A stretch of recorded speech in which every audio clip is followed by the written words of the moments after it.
right. We're here with Geraldine, a very, very interesting lady, entrepreneur, Oh, thank you. music maker, just super, super chilled out. Yeah, how you doing, Geraldine? I'm doing good. Yeah, for sure. So yeah, thanks for joining the Trillionaire meeting. Let me see, I'm trying to get Well, comfortable, thanks man. for the invite.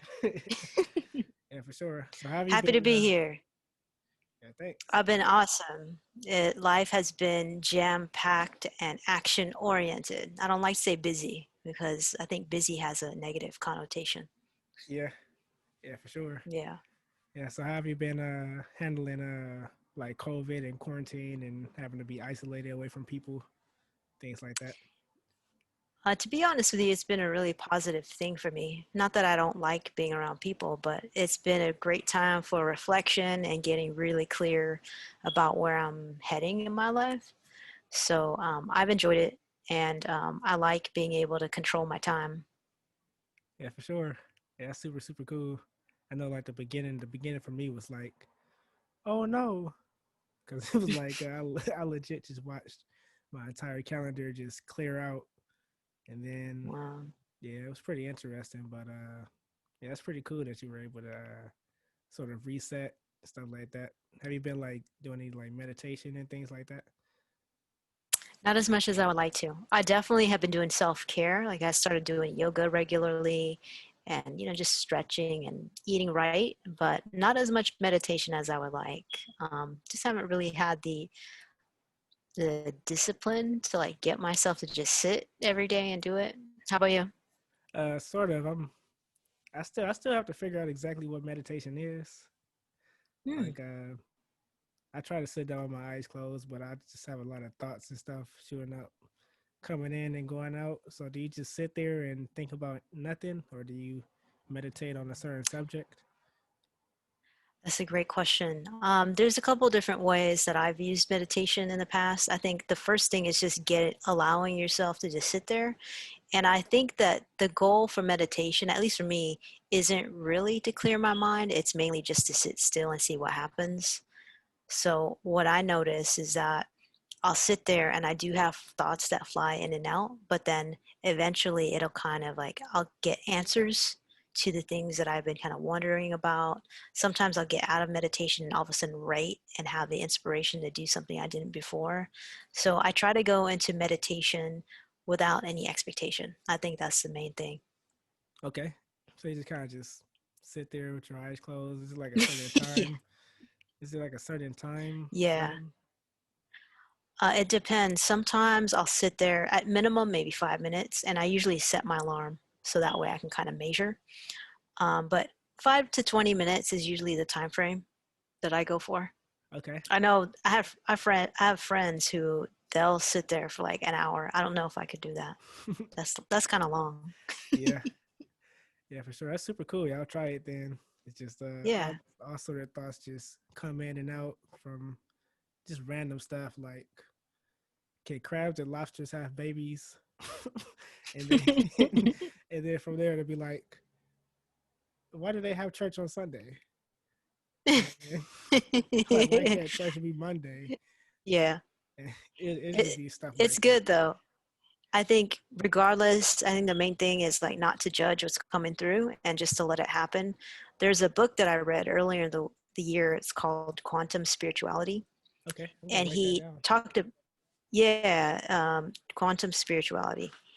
And what he talks about is how in our culture, especially in America, we have this habit where we just want to do all the time, like we're doing this, we're doing that. But there are times where he says there are times where you have to just be. And so instead of like do, you have to like do, be, So an example of you just being is sitting there in meditation. And so what happens is that the more that you do this, all of a sudden you have what he calls like a quantum leap. Like all of a sudden you have this boost of inspiration or something just changes for you because you allowed your brain to sit still and do nothing. That's really really cool. So like, Yeah. So it's a good incentive for meditating.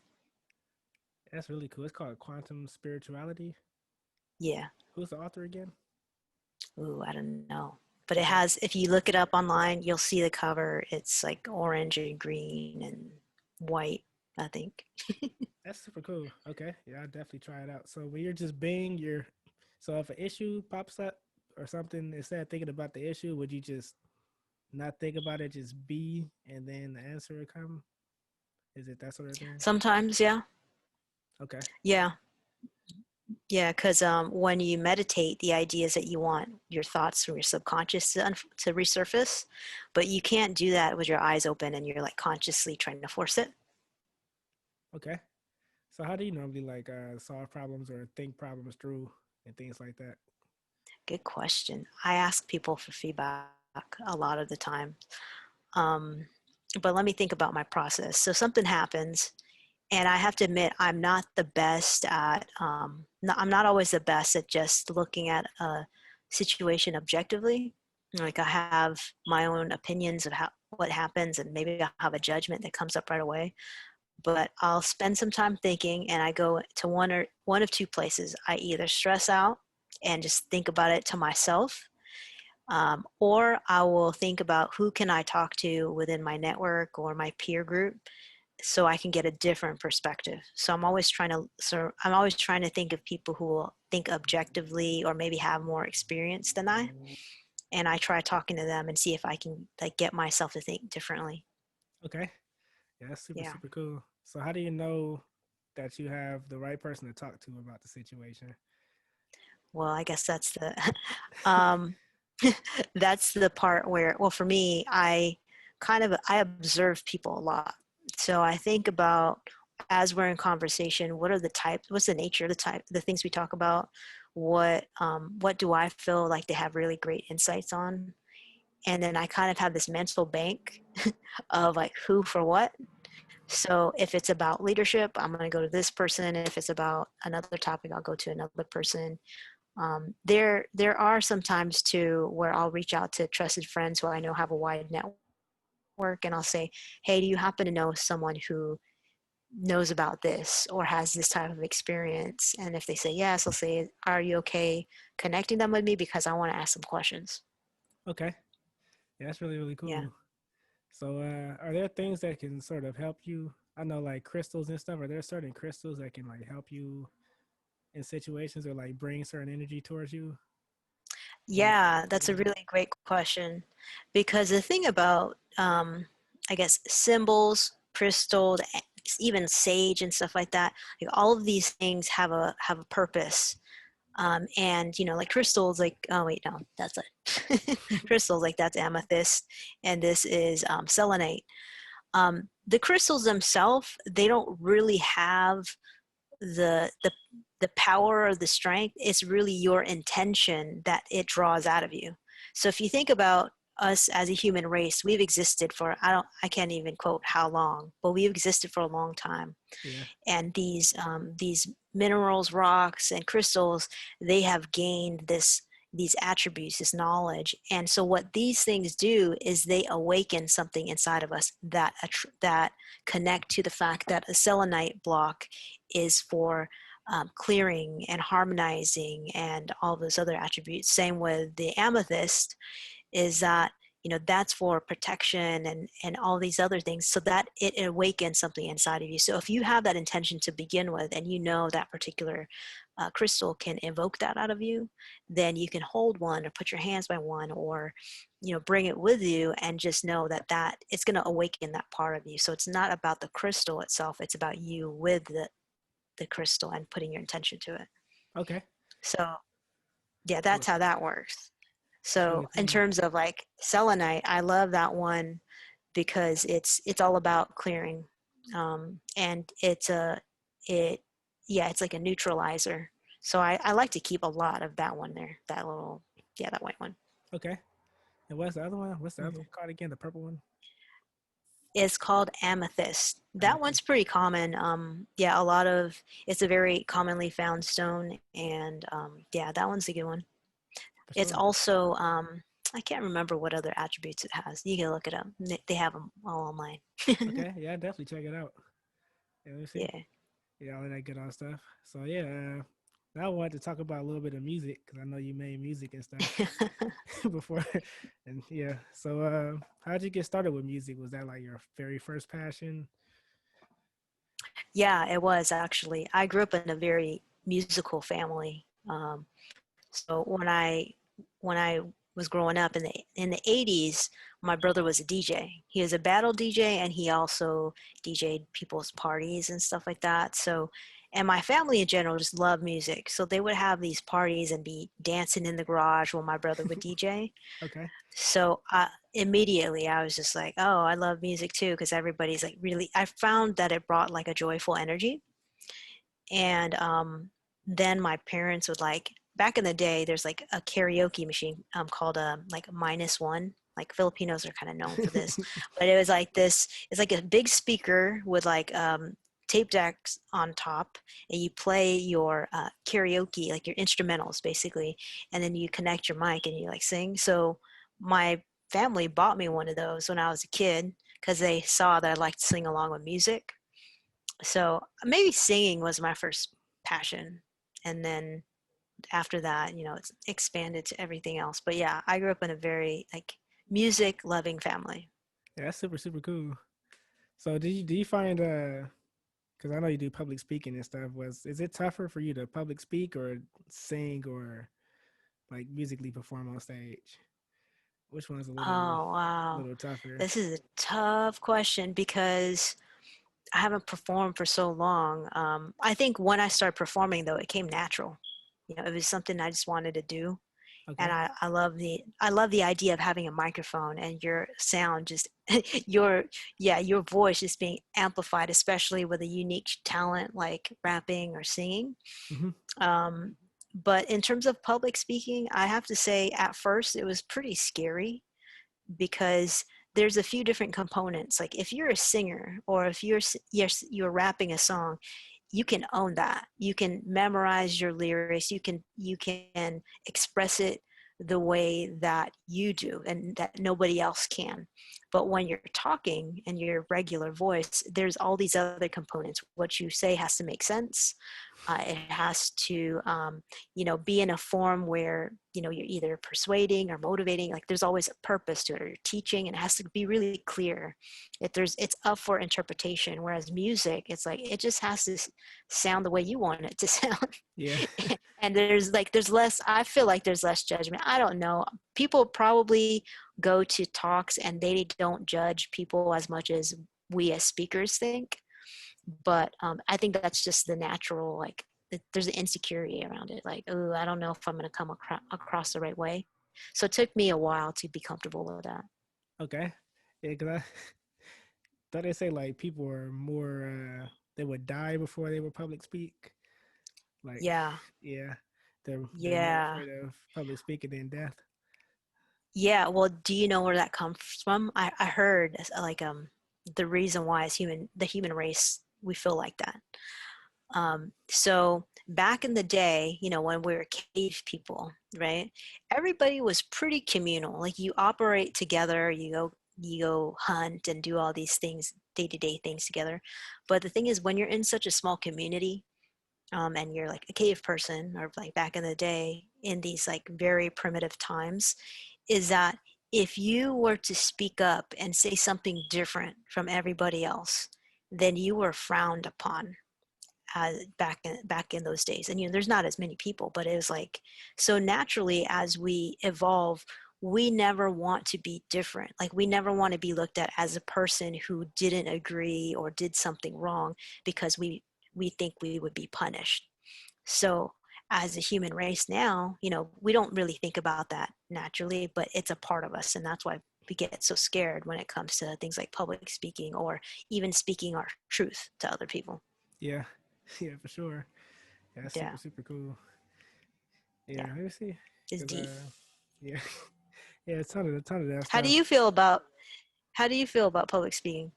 Uh, I was actually getting comfortable with it, and then quarantine happened, so I haven't. Oh, Yeah, I did some public speaking at NAM in January, and I was feeling pretty good the first day because it was a 3 day thing, and nice.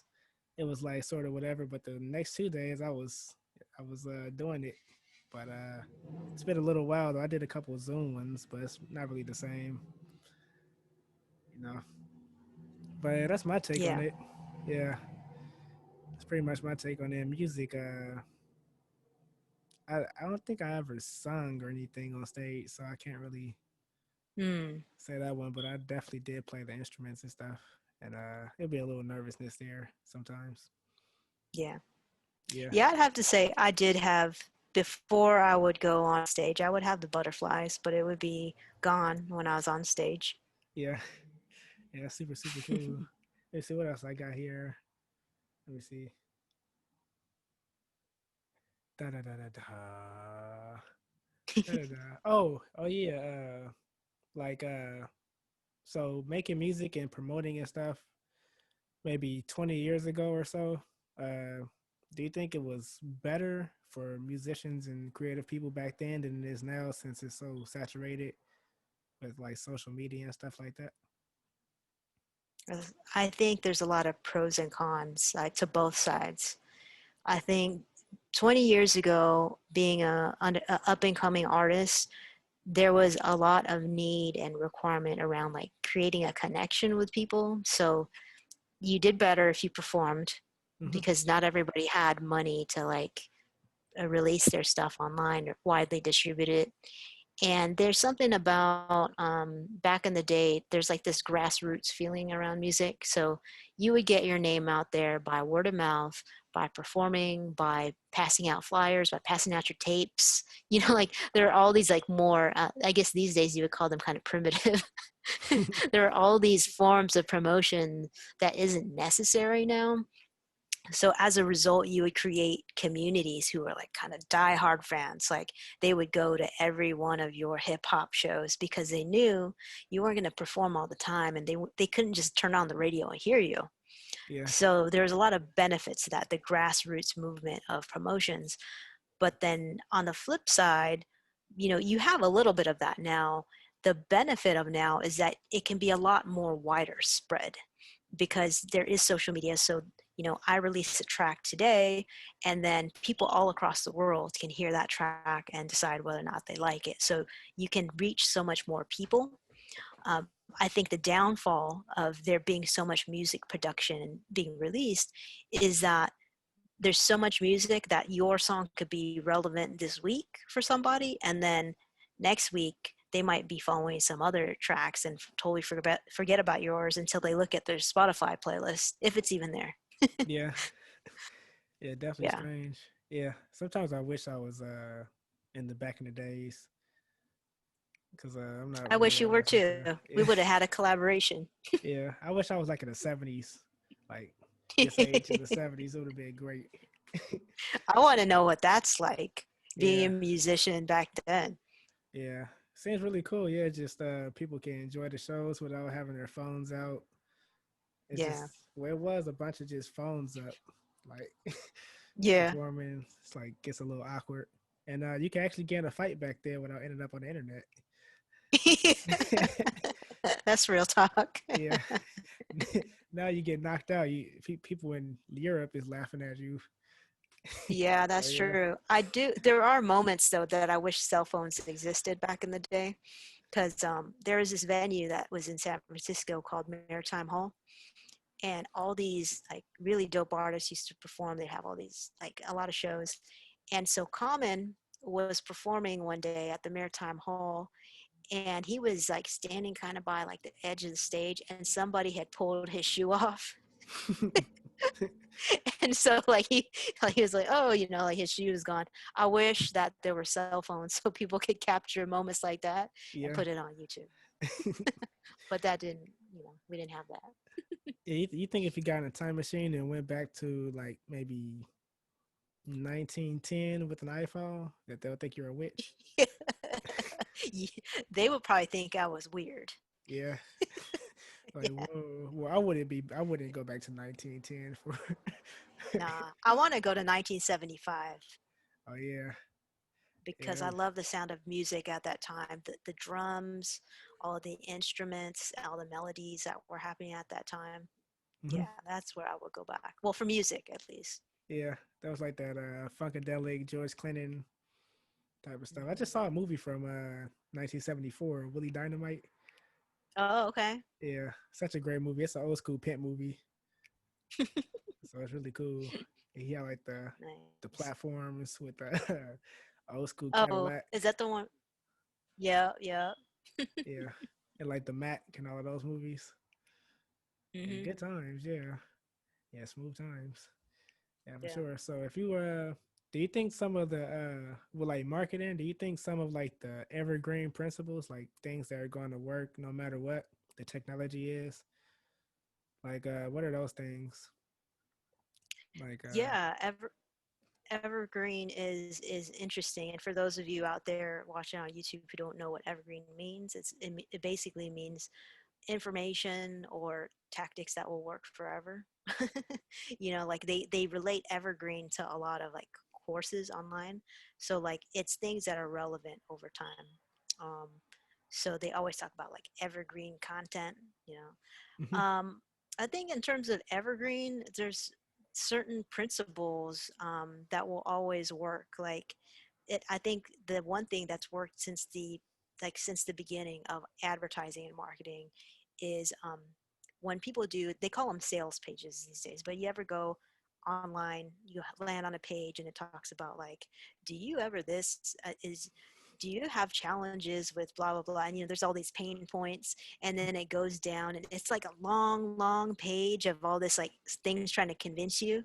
hmm So that's a sales tactic. It's a formula of how they lay out all these pages. But if you look at advertisements back in the day, they've always done that, and it's always been really effective. I mean, I do that for my Yeah. clients. So I mean, that's definitely a tactic in itself. Like you got to market in a way where you connect to your audience's pain point. You express the challenges in their words so you feel like you understand them, and then you give them solutions. Like I think that will always work no matter what. Okay. So do you think you like tailor your stuff to a certain audience, or do you think you just do your stuff and whoever likes the program just sort of comes along? I feel like I need to, like, at least for my personal brand, I feel like I don't um, intentionally figure out who my things are for, who my content is for. And part of it is because I do a lot of different things, and my first priority is expression. Like I want to put out there that I'm doing all of these different things. I feel like I need to figure out who it's for, but for the most part, I do it the wrong way. Is what I'm Yeah. saying. I think I have the right elements. Like I have the video, I have audio, I speak my mind and my truth. But if anybody were to be looking, looking to my content as a model of if that's the right way to do it, I think it's the right way in terms of like the variety of things, but the method, not exactly. Okay. Yeah, I was But I mean, I don't do that for my clients, but for me at least, it's yeah for sure. Cause I yeah, noticed sometimes with music and stuff, I was doing like some R&B and hip hop stuff, and then like we were like the crowd we thought would be interested in it wasn't. It was like the kids in Walnut Creek and Concord and like Santa Cruz that was like really into it, like the total opposite of what yeah. we thought to target. So I was wondering if you just sort of just get out there and whoever gravitates just gravitates. Well, what I think when it comes to music, it should be a little bit more strategic, or just any type of industry, because there's a couple of different concepts that come up for me when you mention your experience. There's something called A/B testing. So that means you test whatever the product is, like so the song. You test it and you try to market it to different people and see what the reaction is, and kind of like measure the response and figure out, oh yeah, we were wrong. We'll do it. We'll go a different direction. There's also surveying. So you take a piece of content or a product and you kind of ask around for people that you think would actually like it. But what we do in marketing is that we look at target audience. So usually every single service, product, even like music, right? Musicians should have 2 to 3 target audiences, like people that they think is gonna, who they would like. I shouldn't say they think, they would like to like their music. So once you have defined those, you have to generate profiles of like, what are these people like? Who do they listen to? What do they do as their habits? Like, what are their interests? You like develop the person, right? And then you have to think like that person. You have to say, okay, so if I'm somebody who does yoga 3 times a week, I usually listen to music in my car really loud, and I have kids. Like, what do I think I would, what would that person be listening to? What do they like? And you make assumptions based on these profiles, and then you got to test it and see if it'll work. So that's the benefit of music today, is that you can create a song or an EP fairly quickly and release it and test to see what the response is. Whereas back in the day, 20 years ago, it was such a longer recording and release process. You couldn't just post it somewhere. Okay. Yeah, another thing I've been noticing is people like the numbers on like SoundClouds and stuff. Like people are the first songs will have like the most numbers, and it'll just slowly dwindle down. So would you even release a lot of material at once, or would you spread it out over time, like 10 That's it. songs? Yeah. Well, how do you consume music? Uh, What do you think? I have a little vinyl shelf. I don't think I count though. I'm a pretty old man. Your old soul. Yeah, I have a Vestex mixer and a Technique, but Yeah. and still got tapes, stuff like that. Yeah. But yeah, I use Tidal, and I normally just listen to the stuff I have like on vinyl or something on Tidal, like Prince and Michael Jackson, or I like right now I'm listening to Gene Page, Mm, Nancy Wilson, uh, yeah. Leon Haywood. So that's the sort of stuff I've been into. But Yeah. Well, I think I could only speak from my own experience of how I consume music, mhm, because I use Spotify. okay, So I listen to different playlists on Spot. This is how I find new music. I listen to different playlists on Spotify. You know, they have those ones by mood or like alternative R&B or whatever it is. hmm, I'll listen to those and I'll kind of scan through and find songs that I like and I'll save them. If I really like that artist, then I'm going to go to their page and listen to the rest of their music. So I usually consume music by like this a single, you know, like single songs at a time. But when I go to their page and I listen to the rest of the music and it sounds different, I get disappointed. I'm okay, like, oh, I wanted to find more music that's just like this, but everything they did was like different. So that's me though. I don't know how everybody else consumes music. I assume that people find stuff by single, but at the same time, I don't know. I don't know if people ever like consume albums anymore. yeah. Because I was thinking that like when you go to someone's profile, like if they had an album with 10 songs versus if they just had 10 different singles on Oh there, yeah. that's like $25 or $20 and $5 shipping. Yeah. I have to say, if I go to somebody's page and they have a whole bunch of singles, I'm pretty disappointed. I Okay. want to see that they have albums, you know. So I don't know if it's like you release an album and then just like leak all the singles like you normally would on the radio, or what. But yeah, I think that's worth doing a study. You should ask people. Like Yeah. ask people in your network, like how do you listen to music? Do you listen to the album or the single? And then do a statistic based on all your findings. I'd be interested to know. Okay. Yeah. It's just pretty interesting. It's an interesting game right now. Yeah. But it is cool though, like because before you just bought the album for $10 and that was it. But now every time you listen to a song, it's making money. So I think that's pretty cool. Yeah. Yeah. So that's a pretty nice part of it. What I have a question for you. You know, on your Spotify, Hmm. do they like I think they pay you like a certain amount of like cents or whatever per play, right? I could actually tell you the exact amount. Here you go. Okay. Yeah, I got this little chart right here. Nice. So yeah, Spotify is it'll take 130 streams for a buck for a Mhm. dollar. and then that's paid subscription, but ad supported, it's 588 streams for $1. Apple So Music is 75 for $1. okay. So do they tell you what songs produce the most money? Yeah, How far up there is Make It? Make It, Karina, the song with Outrageous Karina. Yeah. Make it. Let me see. Let me check real fast. Yeah, they have this whole thing. Let me see. I'll share my screen Okay. after I pull it up. But they have this pretty cool like profile artist profile thing. As a matter of she just recently changed her name to Karina with the X in the front. So I Oh gotta yeah. train myself not to call her outrageous Karina anymore. It'll be cool for it to blow up in Europe though, because that's where I want to be. Great Yeah. place. I love Europe. Yeah. You've been to I like Europe before? I have. I've been to a few countries in Europe. I really like Sweden a lot. I like people's style. I like the atmosphere.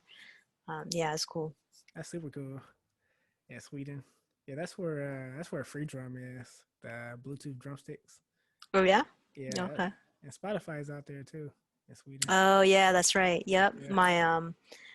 My old project manager was from Sweden, and at later on when she left our company, she worked for Spotify too. She doesn't anymore, but yeah. Yeah.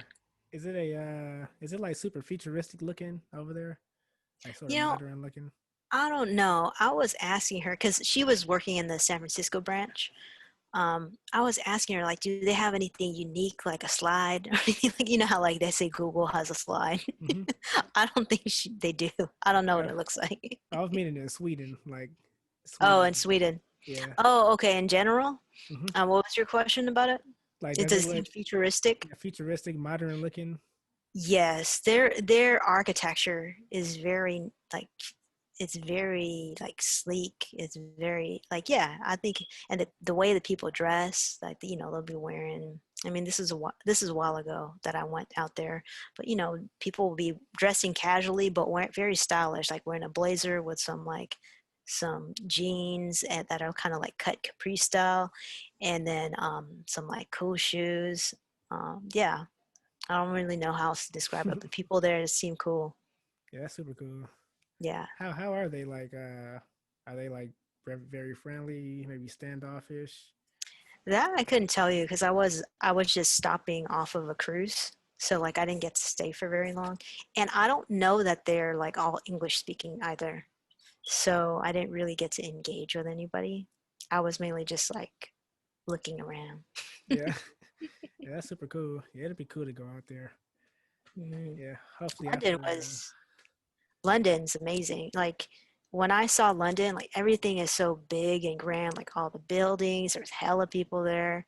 When I went to London, I was like, wow, like I thought America was like number one, and I was like, nope. It's like this is like way more grand than America is. Like way before we had I don't know if they do that here now, but like when I went to London, and this was in 2000 maybe 14 or 15, you were able to just walk up to the ATM with your cell phone and get money out the thing without having to like press buttons on that, like withdraw money with your app or whatever. When I saw that, I was just like, man, like they're so much more advanced than us. Yeah, Yeah, that's what made me realize like America is it's a great place, but it's not number one. yeah, yeah, for sure. Yeah, super cool. Yeah, Yeah. it does seem pretty cool out there. I think what will probably mess me up is driving on the left side of the street. Oh yeah. Yeah, Hmm. that'd be really weird. I guess Yeah. yeah, just that stuff in general. But yeah, sounds cool. They even have their own style of hip hop out there. You ever check out drill music? Like No, I'm not familiar. like grime, Grime, yeah. Yeah, I've heard Skepta, of grime. gigs. I haven't heard. Yeah, is it gigs? I think it may be. Let me see. Let me make sure I get that right. I think it's Griggs and not gigs. See Griggs. See gigs. Oh yeah, gigs. But like I thought London and those UK countries were all like flowers and stuff all the time. I didn't know they had some pretty bad parts out there. Oh yeah. Yeah, I saw. a couple of YouTube videos. Like, so they just got hoods everywhere. Yeah. Yeah, even Hmm. even in Canada. Yeah, totally. Yeah, That's where I want to go. I want to go to Toronto. yeah, Yeah. that'd be super cool. Yeah, hopefully. Are you gonna try that vaccine out? Not first. Yeah. Yeah, I saw this article where they tested it out on 4 people and they all got what do you call it? Bell? Is it Bell Pax? Bell's palsy. Yeah, Bell's palsy. Yeah, their What? faces went paralyzed. Damn. Yeah, so seems a little strange. Yeah, I definitely wouldn't do it first. That's for sure. Yeah, yeah, I'm thinking maybe like 6 months, maybe a year, Let something me like know that. how it goes. Yeah, yeah, not sure, but yeah, that has to be weird. It's kind of like it's well kind of what they did in the beginning, like in March or yeah, like February, March. Hmm. It's sort of what pastors used to do in church, or people do when they're talking for a long time. They say, "Before I sit down, let me say this. Let me say this one thing," and they talk for another hour. And they say, "Before I take my seat," and then they talk for another 30 minutes. And they say, "We're going to close pretty soon, but let me just say this." And then they talk for another 2 hours. That's sort of what they did with the quarantine. They were saying like Yeah. a couple months, and then the time went by, and next thing we know, it's the end of the year. This is life. Yeah, this is the new life. This is life. Yeah, for sure. But yeah, cheers though. Where can people find you if they want to get services, marketing services, I spiritual think services? the best way to find me is on Instagram. So my handle is Geraldine Convento. Or if you want to check out my latest company, I have a new company that I just started. It's called Reverence Global, Okay, and we do marketing campaigns and web development and manage people's online presence. We do it all. It's kind of similar to my other companies, but it's new. that's super cool. Yeah. Yeah, cheers. And your website to check out. Yeah, my personal website is GeraldineConvento.com. Oh yeah, so I'll make sure I include all of that stuff in the description Okay, cool. and all of that Sounds good good. stuff. Yeah, cheers. Yeah, thanks for joining me today. Yeah, good talking. Woohoo! Cheers. Bye. Bye.